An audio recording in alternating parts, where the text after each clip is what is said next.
What happened inside Parliament today wasn't politics as usual. It was something deeper, more raw, a reckoning, and at the heart of it all was Nigel Farage. 4 years he stood outside these walls, hammering at the gates. Today he walked through them not as a pundit, not as a rebel, but as a force, backed by a rising tide of voters who feel betrayed, unheard, and fed up. Then came his voice, sharp, unapologetic, devastating.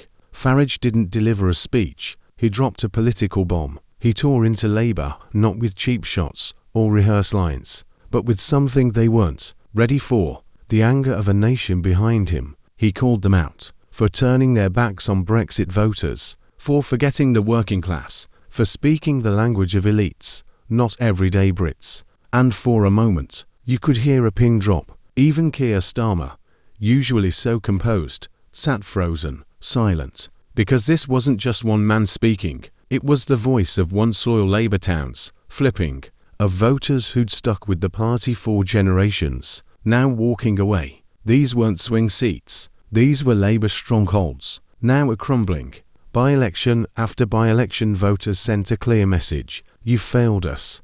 And Farage, he was the messenger. MPs yelled across the benches. Order collapsed, but Farage never flinched. You had your chance, he said. You were trusted, and you squandered it. No slogans, no spin, just the brutal truth laid bare in front of the entire country. Outside, thousands gathered, cheering, singing, chanting his name.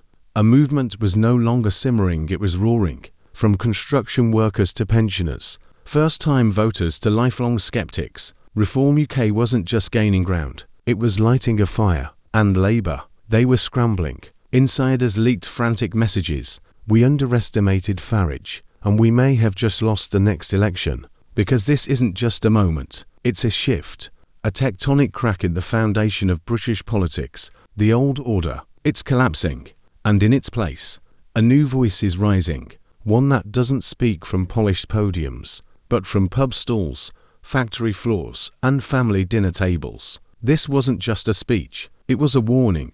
The people are taking back control, and if the establishment still doesn't get it, they may be next. Subscribe now, because the truth, it's no longer whispered. It's single quotes us roaring.